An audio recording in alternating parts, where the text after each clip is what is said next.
From Hollywood, it's the Jerry Lewis Show with Lou Brown and a band. And Jerry's special guests, Frank Sinatra and Suzanne Son.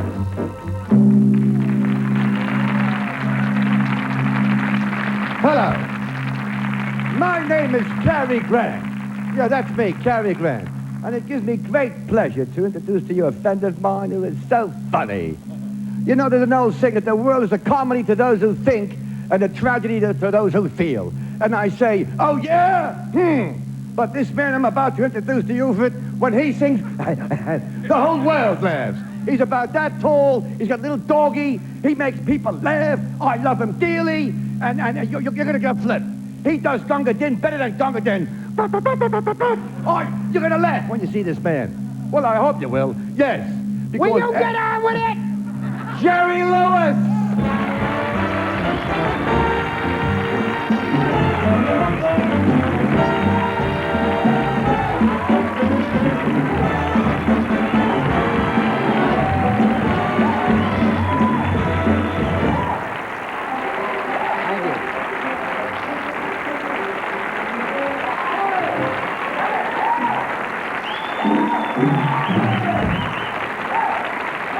Thank you. Thank you very much. A pleasant good evening to you. Welcome to our show. We've got a terrific show for you. We think that. We know you will think it after you see it. Did you ever live in this lifetime and say to yourself, we take things for granted, right? All of my life, I'm living 58 years. And all of my life, I'm looking around, I'm seeing things, they're interesting. I have a voracious curiosity. I see things that are marked like peanut brittle. Peanut brittle? I don't particularly care for it. I don't eat it. You look at it and you pass it. You see something else that says it's a Sony, it's a this or that. You recognize that. When you get something like peanut brittle, you open it. I never knew that was in there. Over the years,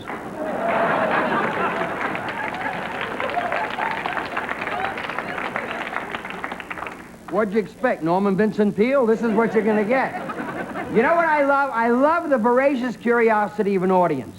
Last night, or the night before, they were firing questions at me. And I thought to myself, if people are so curious about what's happening in our business, or for that matter, the lifestyle of a famous Jewish movie star, why shouldn't you ask? Why shouldn't you ask, and why shouldn't you be told? I like to think of myself as a totally introspective, honest man. If there's anything you want to rap about, in terms of our business or myself, whatever, please feel free. Anything that you would like to talk about. We have microphones set up in the audience. You can walk on, be on television. Look at the Queen for a day all over again.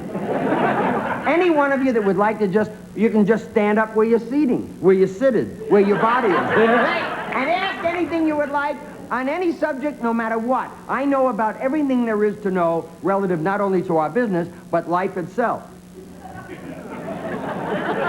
I've never seen a dumber group of people in my whole life that have no question. How do you do, sir? How are you? You left your Kawasaki outside, I see. Sure I did. How are you? Okay. What is your name? Chuck. You're kidding. That was my mother's name. Where are you from? Where are you from, Chuck? Well, now from Hollywood. Now from Hollywood. In other words, you would prefer that we don't know where you're originally from, is that it? Originally from Northern California. Northern California. You moved all the way down to Hollywood. Yes. Get on with it, Chuck. I just wondered how you felt about being in The King of Comedy. I really enjoyed that, and just wanted to know. I loved it. I loved being in it. It was my financial pleasure as well as a creative pleasure because I was working with De Niro, one of the finest actors in the world. Oh, I'm sorry. I'm sorry. Go ahead. I was just going to say. I really wasn't through, but if you have something, you go right ahead. I had something else to say, Chuck.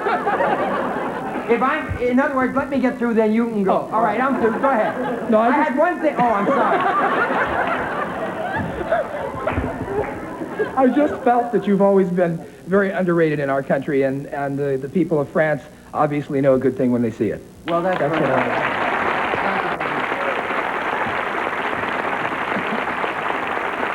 You see, if you dig hard enough, you're going to find people with good taste. Anyone at all, feel free, just stand or raise your hand. Really, it's really fun when you get into the things that people are curious about. Yes, sir. Jerry, for a man who had a heart attack a number of months ago, you look fantastic. Thank you. Thank you very much. I feel marvelous. Everybody should have open heart surgery. Yeah, because you don't smoke, you don't eat junk food. I'll never go to Wendy's again. I think we'll be sued, but I never go there because I used to eat all kinds of junk food and I smoked 4 packs of cigarettes a day for 43 years, and now I'm totally clean. I eat no bad food. I don't smoke at all. Instead of smoking, I chew gum and I have candy drops. I'm going to get lockjaw and diabetes, but my heart is in great shape. We have a marvelous show for you. Thank you for coming. We'll be back in just a moment. Hang in.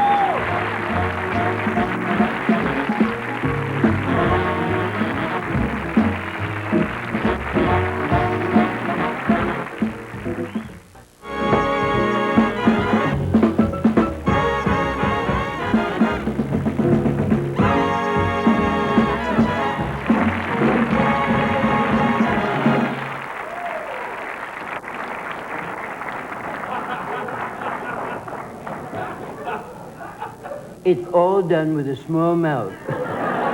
I would like to introduce our musical director, my conductor for 34 years, Mr. Lou Brown, and the orchestra.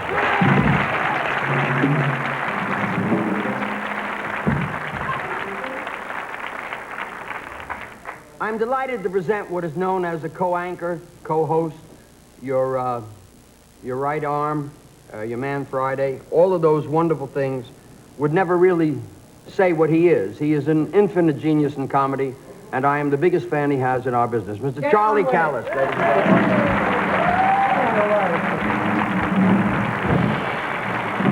Yo, you're hot tonight. Hot. Oh, hot. Hot. Yeah. Why not? Isn't it fun to do this? It certainly is. Keeps us off the streets. I don't know. Charlie, I don't know of anybody that does William Buckley. William Buckley. Yes. I don't know anyone that does that impression. How about that? Okay, you... Okay, I'll do William F. Buckley. Yeah. But you got to do an impression that I heard you do in the dressing room, okay? All right. Like it wasn't set up. Who do you want me to do? Truman Capote. Okay. William F. talking to Truman Capote. Wow. You know, Truman, it always amused me that when we talked about Spinoza as opposed to Voltaire, and the meaning that as opposed to didacticism and the concomitant with going so far, the Christian religion as opposed to Judaism is marred with such. Do you agree with that? Furthermore, I thought that maybe you could think and come upon a thing that where we'd all together be at one, as it were, with nature. When I was writing in Cobra... Good, that's good. The guys in the prison didn't like anything that I was writing. So when I went back to New York, I told them all the same thing. Could you please repeat that? Well, when I was writing in Cobra... Good. Woo! Okay. Ladies and gentlemen, for me to make this announcement is very meaningful to me because when you introduce somebody that's very special in your life, you want to do it in such a manner that nobody can ever pick it apart. And there's no way I can really do that. There's no way I can really say what I'd like to say other than we're proud to present a legend, Mr. Frank Sinatra.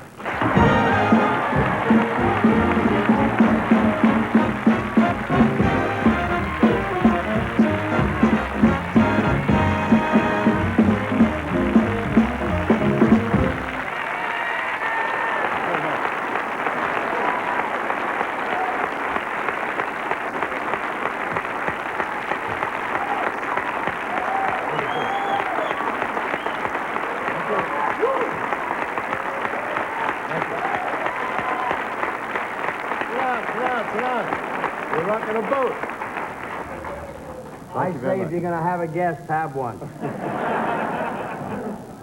Thank you for being here. Thank you for showing up. I knew you would. And it's a delight to be with you like this. It's water. You want Diet Coke? No. No, I don't blame you. I'm so delighted you could be with us, Frank. I'm delighted to be with you, Jerry. You know that, and I hope that you have a big, big success with this series you're going to do. Thank you. Thank you. I think we will. I think so, too. How can you miss with this crazy guy here with you? We're going to get him a rubber room and his own turnstile.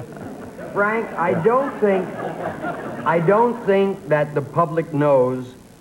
It's almost trivia, but you've never done a talk show. Nope. And if you take too long, I'll never do another one. You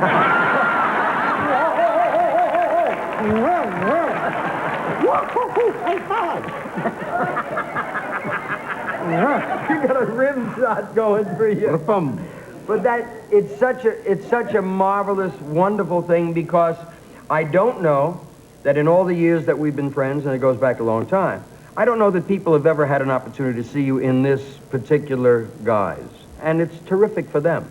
I really think so. Well, I've never done it. First of all, I haven't had enough time to do a lot of things I wanted to do, if I wanted to do a talk show. Yeah. But, and secondly, I would feel stymied on a talk show. You know, with all of my knowledge about show business or whatever, I would probably be quite stymied. You know what I mean? See, I don't agree with that. Because Why? we talk together, like in the dressing room, when we're on a plane, we're going to go and do a show, whatever. In all the years we've been together, you've never been stymied. And that's what these things are about. I think. Well, we'd have a big audience in the airplane or in the dressing room. The whole point. It's just you and me, you know, cozy like. True. That's true. I got to ask you a question because that's my role, okay? Sure. What do you think of today in our business in terms of young singers and young performers? Well, I think that the one point bothers me a great deal is the fact that the singers and performers, but primarily singers, because that's basically my business. And I feel that I'd like to see them get more places to where they can break in a little bit. You know, I notice from time, I read all of the music publications and newspapers about new groups that are coming along, new singers that are coming along. And suddenly, let's say that they do succeed quickly, and they do quickly. But there's no longevity. They disappear for some reason because they're coming into the business so quickly. But you see, and when you and I got into show business, and Charlie at the same time, we could work in clubs in different towns, small clubs, and get some experience. Not some, a lot of experience. And I think that a lot of the kids today are lacking that, and it's a shame that they're lacking it because there's no way that we can see how far they can go, how much they can grow in what they do. Yeah. Because they're gone before we realize what their potential. I think George Burns said it brighter than I'd ever heard. He said, there's no So why place... did you ask me the question? It's easy to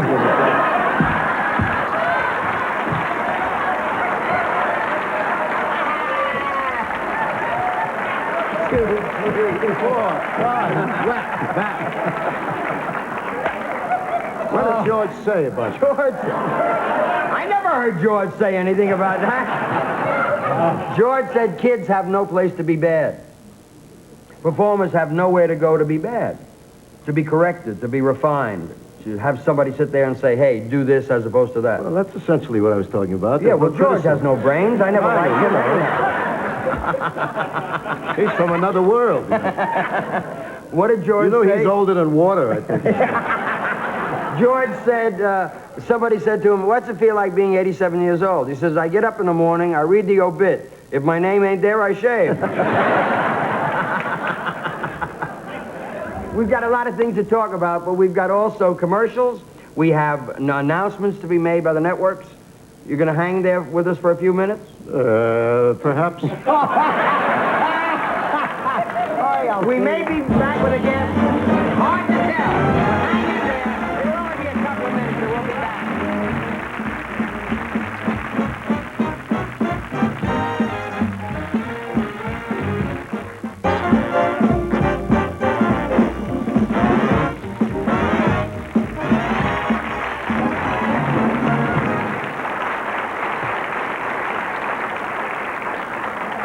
Welcome back, ladies and gentlemen. We're back with my guest, Mr. Frank Sinatra, Charlie Callas, and I want you to know what friendship is. There are a variety of definitions of the word friendship, but I can best show you my interpretation of the word friendship by showing you something that I have in a scrapbook of mine that's dated March 1944. It was the year that all America was waiting for. It was the year that Frank Sinatra did his first film called Higher and Higher. It was the year that I saw Higher and Higher 67 times. Because I was appearing at the Earl Theater in Washington on the stage with the film Higher and Higher. There's the ad as printed in the Washington Post, 1944. Loosen up so you can see my damn name, Artie, for crying out loud, which is here somewhere. Dave Apollon and the Filipino boys, and there I am. You see it? Filipino boy! Yeah. Now, on stage, Jerry Lewis's impression, a smart satire on Frank Sinatra, had the audience applauding loudly. I did the impression of Frank as Frank and I looked somewhat alike. We were both 107 pounds at the time. That's true. And I had the bow tie on, and I did All or Nothing at All, the recording that Frank made with Harry James. And if it wasn't for that, I was out of the business. If the guy with the needle didn't show up, I was out of show business. What does that feel like, seeing that after all these years? Terrible. Isn't it awful? I'm sorry I kept it. It's disaster. Let me ask you about Pavarotti. I know you just did a super performance at Radio City Music Hall with him. Isn't he special? He's probably one of the greatest vocalists I've ever heard in my life. Not probably, maybe the greatest I've ever heard. And I must call him a vocalist because that essentially is what he does for a living.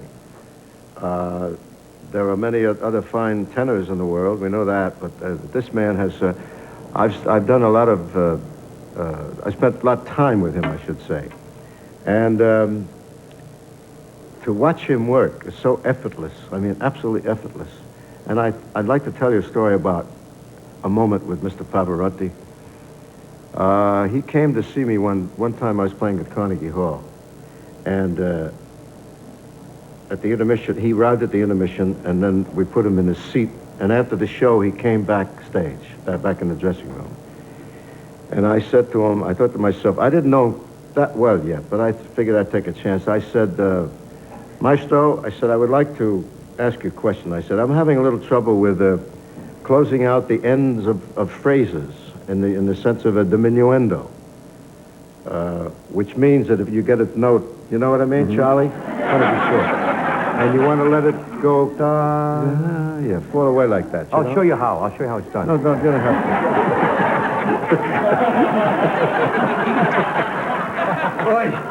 And anyway, he was listening to me, and I explained the whole thing to him, and I said, I wondered whether you could help me in teaching me how you just get rid of the note gently. He said, it's easy. You just close up your mouth. Exactly what he said. That fell right on the floor. You're just to close up your mouth. And here I was going to get a big dissertation about vocalizing, you know. One line, that's all. That's marvelous. I never ask another question of this man. Let me tell you something that I have found in traveling around the country in the last 8 years, since '76. Probably the most curious question from the standpoint of the viewer has been when Frank did your telethon in '76. And he surprised you bringing Dean on the show. Were you indeed surprised? Now, you, Frank, know as well as I do that it was the most magnificently kept secret in show business. I think so, too. I really believe that. And if you look at the tape, you'll see your anticipation of what's happening, my shock at it happening, and yet the viewer, who we hope really acknowledges what we're doing, all believes that it happened as it did. Yeah, but you knew about it. Did I know about it? No, I can guarantee that. We hid him in a locker somewhere. He had just enough room to get his arm up like that.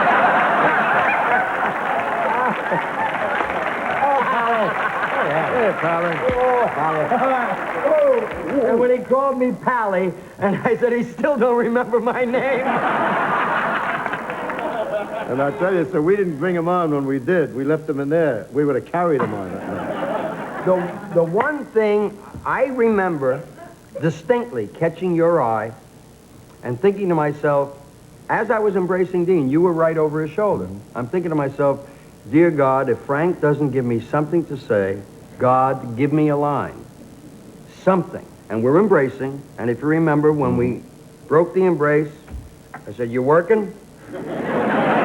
It was like a gift from God, because you had to say something under those circumstances. Well, you must have watched my lips, because I was saying that to you.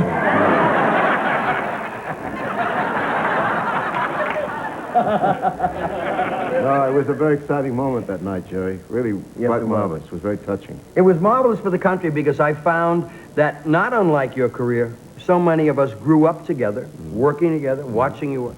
So many people grew up with Dean and I in a period where there was great freedom of thought and we didn't have the pressures of the world. We were able to look at performers and things they did and identify with them. It was a wonderful time in the 50s and the 60s. And we literally grew up with so many people that were obsessed with, how dare you break up? You're screwing up my life. True. It's true. And it's amazing how I'd heard it from many, many people at that time. You know, people saying, what a shame, and why did they break up? I said, that's personal problems, whatever it might be. Exactly. I couldn't stand you anywhere, but... I also have a picture of Frank and Dean and I at the Copa, New York, where you're wearing a fez. I don't know why the hell you were wearing a fez. There was a convention in town or something. Probably loaded or something like that. Yeah. You and Jack Eigen, Dean and I, and the next night, it was Dean and I, Jack Eigen, and Al Jolson. Oh. Great pictures in that scrapbook. Oh, that's the other singer. Yeah, remember? he should have been with a band. He was also good. He never had the training with a band. Let me tell you how lucky you people are. You've seen a first tonight, not only in television, but you've seen a first that you had time to share with a marvelous, beautiful human being and my dear friend, Mr. Frank Sinatra. Thank you, Frank. Thank you. You'll be back in Burbank on Sunday. Come on, Charlie.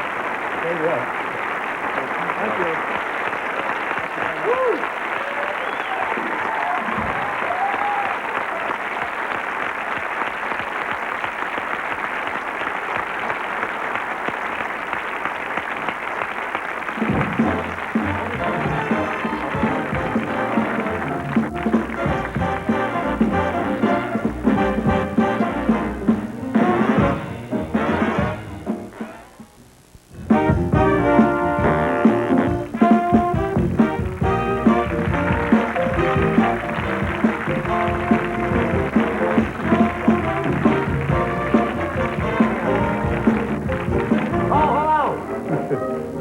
One, two, da da da da da da da da da da da da da da da da. All right. What were you saying about the band when Frank was there? I was noticing that the musicians in the band were all looking at Frank like this. We were all looking at Frank Everywhere. like that. What is it? What is it about? It's a charisma. It's his nature. He has the kind of. Remember, we all grew up with Frank. Yeah. We all grew up with a man who did all the things that we would, but for the lack of the courage, would love to do. His dealing with, whether it's the press or whether it's with another performer or his point of view. I remember that he was terribly troubled about something that someone said in the New York Times about someone. And he took an ad out. Yeah. And took a very strong position and put his character on the line. And we may not tend to remember those things, but they linger in the back of our subconscious, and they are heroes. That's what they are. We need more heroes in this world. I'm talking to you. Will you pay attention to me? I got to put something about him, because All you right. know, I worked with Frank for about 1.5 years. I've never seen anybody more gracious, more charming. He loves performers. You have to be a professional. That's what he likes, like we all do, be a professional. Now, I would go out I opened the show for Frank. We would play sometimes for 56,000 people, 2,000, whatever it is. I've never heard such screaming and adulation for one human being. That's because you've never worked with me. Well, no, what I was going to say is they like French, too, but... I have to tell you, ladies and gentlemen, I met Charlie. Oh, you're not going to tell this. I met Charlie Callas doing a Merv Griffin show in 1966 in New York City.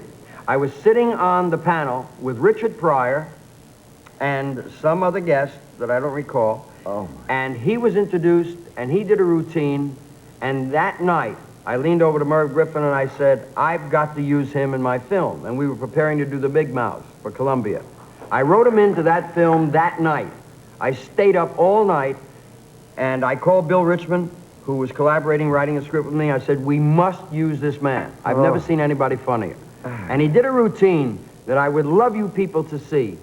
For those of you that have seen it, you can see it a dozen more times. For those of you that haven't seen it, I must say that it's one of the best in-one comic spots you'll ever hear. Welcome Charlie Callas as he steps there to do his bag again.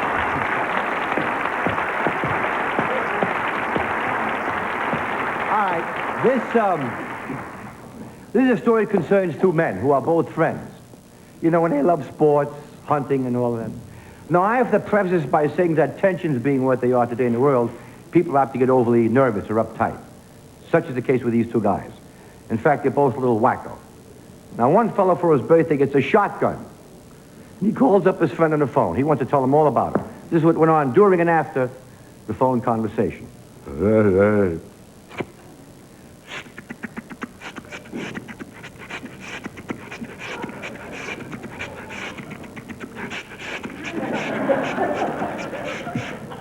Hello, operator? Hello, is this Ralph? Is this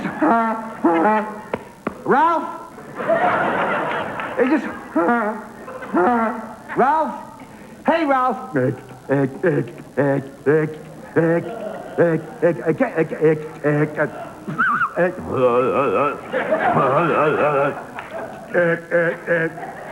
Guess who this is? Yeah, dummy, this is me. This is your friend. Yeah. This is you know what short for? This is Sam. Say, listen there, Sam. Today's my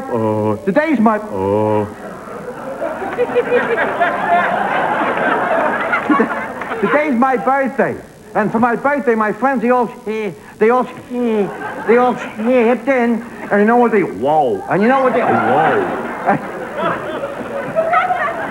And you know what they bought me? That's right, they bought me a knife. They bought me a knife. You know, it's a Winchester cut. You put it, all right. They bought me a shotgun. So, listen, why don't you jump in your car and drive up to my, drive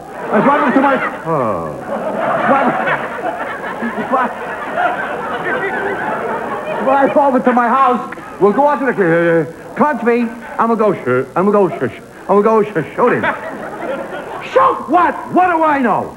April, May, this is a great time of year to go out and shoot some. We can go out and shoot some. You know those animals with the feet? They look something like a moose, right? We'll shoot some birds. So his friend at the other end says.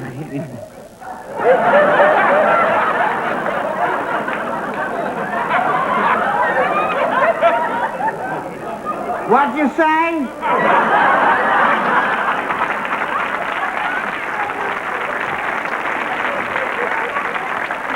He says, stop fooling around, will you? Come on over. So his friend gets in the car, over to his friend's house. They get into a station wagon with a shotgun, the shells, the syringes, out into the country. Birds flying all around, thousands of them. So anyhow, the guys who... Let me do that over again. The guy whose birthday it is, he says, hey, look. Seeing how it's my birthday and Mike. God, I'm gonna, she's not here, you wait. I'm gonna the fire first. So his friend says,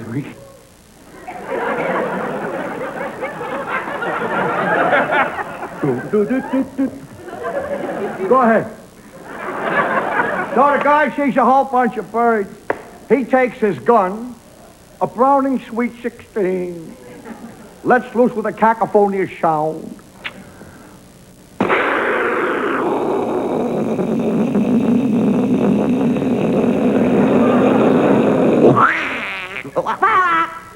He misses a bird.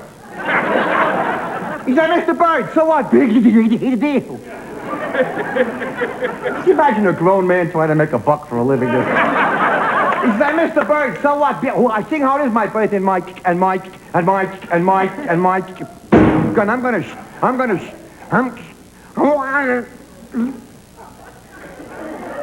Hit the drum.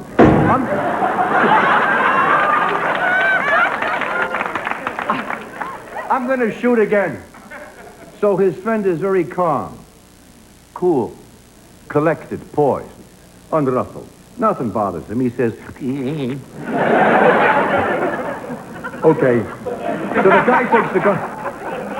The guy takes the gun again, a Schmeiser this time. He misses again, now he's disgusted. He gives the gun to his friend. He says, hey, big mouth, you wish. All right, fire that gun. Let me see what you can do. You've been doing all the talking. So his friend takes the gun. Where do you see this?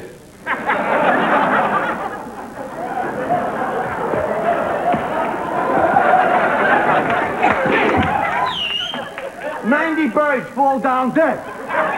His friend turns to me and says, big deal, no wonder you hit the birds. You had to aim all over the damn sky.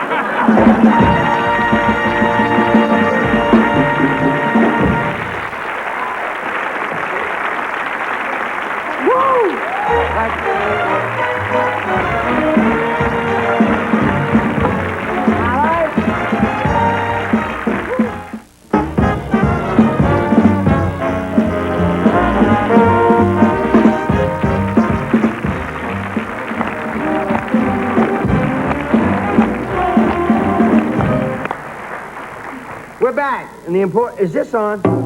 Yeah.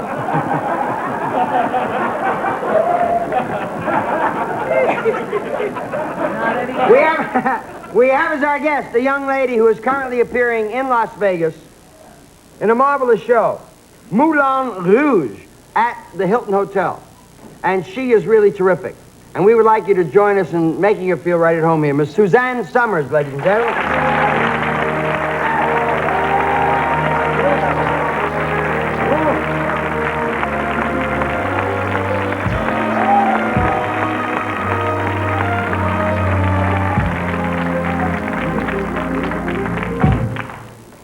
Hi. Hi. You're crazy tonight. I can Not me. Hi.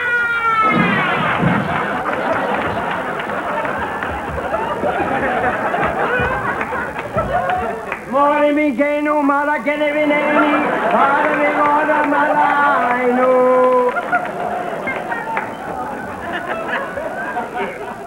You dressed for Good Friday. Well, it is good.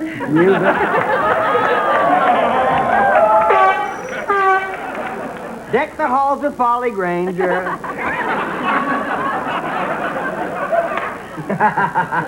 We're delighted to have you with us, Suzanne. Oh, I'm so glad you're back on television in this format. Thank you.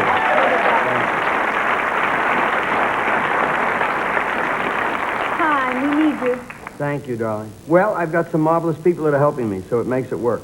Yeah, but it's you. Thank you. Thank you. It's great fun. I really enjoy it. Yeah. I've got good people with me, and I think that television today needs more information about people that people are interested in. I really think that. But also they need people like you who are the pro. You're the pro. You're funny and you keep the energy going. And you know, it's you. It's wonderful. You know what funny feels like when you're sitting with this maniac? It becomes very difficult, but it's a grand combination because Absolutely. he sparks me, and he's so wonderful. You and I have a great deal in common, I'm told, and that is friends. Yes. Well, I mean, I just have in common that I'm at the Moulin Rouge, but you're Mr. Mr. Famous in France. Yeah, but you have something very strange. While unique and interesting, in France, Saint-Tropez, you spend time there? Oh. You mean the nude people on the beach? Well, I sure as hell don't want to hear about your skate key. What, do you do that when you're over on the French beaches? What? Go nude? Yeah, yeah. I do it here in the studio. No, I never have. You haven't? No, but I'm really intrigued with it because I understand it and I respect those that enjoy doing that. Yeah.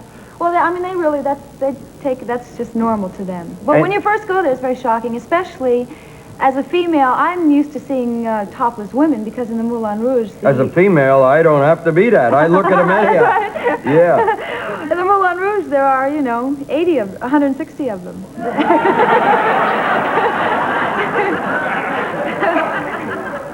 I counted 161. I know her. One on the back for dancing, Right. I know. Right. She had the operation, though. Do you go topless when you go to Saint-Tropez? I'm not... Yes or no will suffice. I'm getting all excited here and you're stalling. I didn't plan on it. It's just that I finally gave in and I did. And I was lying on the beach for 2 weeks and I wouldn't take my top off. I was pulling and tugging and pulling and tugging, and my husband finally said, you look dumb.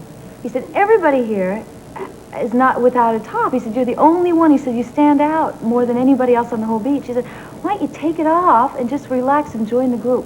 So I did. And within 2 minutes after I was lying there, this guy walks up to me and he says, hey, how's Jack and Janet? That's right, from my show, Three's Company.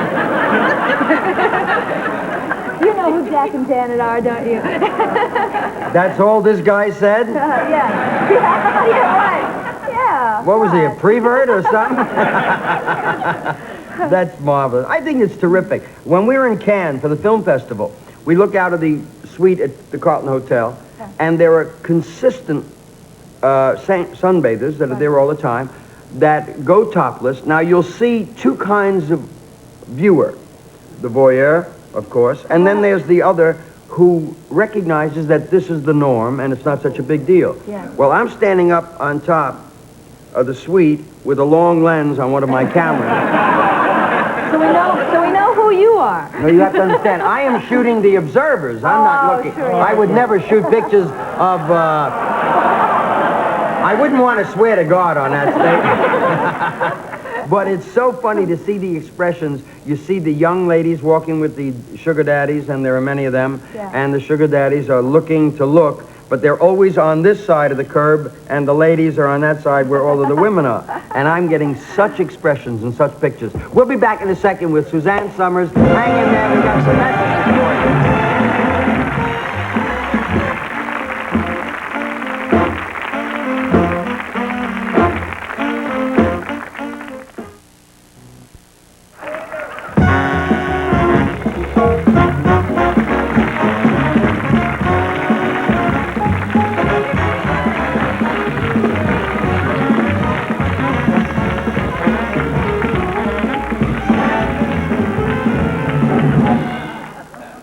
Welcome back, friends. I wish all of you could have been here in the studio in that little break. We've had so many wonderful moments. And don't forget, the 700 Club is on every day. Please welcome once again the very lovely, talented, and terrific Miss Suzanne Summers, ladies and gentlemen.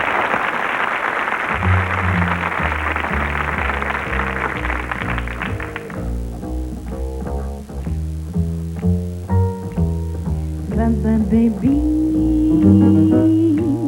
remember you're my baby. When they give you the eye, although I know that you care, won't you write and declare that though I'm the loose, you are still on the square? I'll be gloomy, but send that rainbow to me. then my shadows will fly. Though I'll be gone for a while, I know I'll be smiling with my baby by and by. I'll be gloomy, but then that rainbow to me, then my shadows will fly. Though I'll be gone for a while, I know I'll be smiling with my baby by and by. Oh, yeah, yeah. Well, that's my baby by and by, by and by, by. With my baby by and by.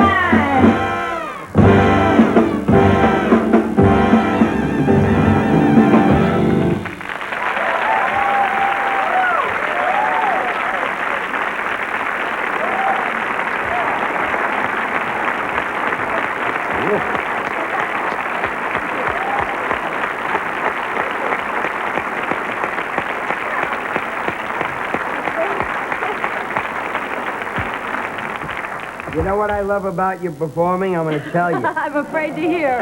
No, I can get straight and serious. You cannot. Yes, I can. Straight you are. Okay. I'm going to tell you what I love about it. You have a fantastic capacity for showmanship and pizzazz. Oh, thank you. And that's what makes a performer for me. Thank you. Pizzazz. That's a really nice compliment. I'm working real hard on it. I went out on the road 4 years ago, and in fact, I spent 2 nights in my own bed last year, but it's been a real important... I'm not particularly concerned with... Yeah, I know. Can we join you at any time? What happens with you? What is this relationship they tell me about that you're having with an elephant? What is that? I have a note here. Discuss with Suzanne her relationship with her elephant. Now, I really want to hear that.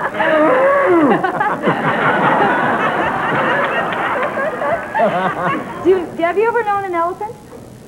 Irving the elephant. I knew him very well. No, never. I ride an elephant twice a night in the show that I do, and this elephant is really wonderful. She's so sweet and so intelligent. But you know, this probably doesn't happen to you anymore, but before you perform, you know how you get butterflies in your stomach and get excited? Well, the same thing happened to an elephant. And every night, right as they announce that Tanya the elephant is going out there, and I ride her, she gets all excited, and she does what we would never do. She breaks wind every night. You have not lived even one night.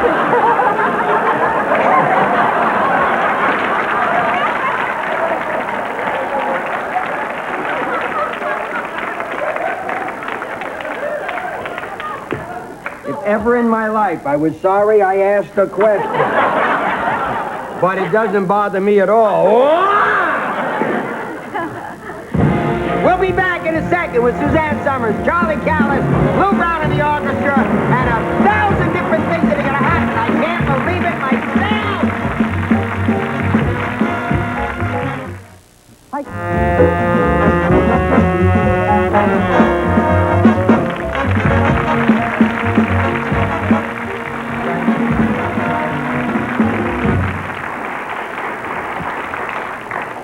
we don't have a long time to go, but it gives me an opportunity to spend just a short, very, very brief time to let you, the viewers, know that I just wish, the best wish I could ever wish you, and that was to have people in show business as your friends.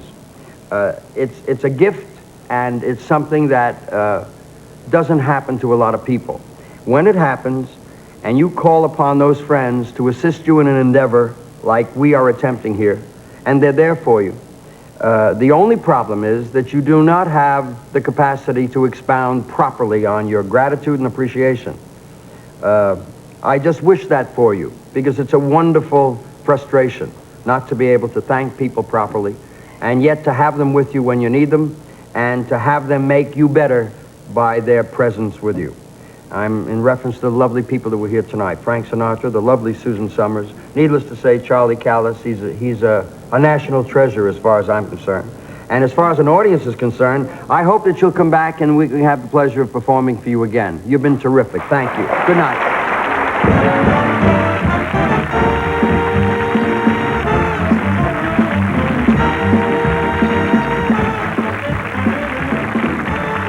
Guests of the Jerry Lewis Show stayed at the Sheraton Premier, Los Angeles' most distinguished hotel, where you'll enjoy the pleasure of premier living.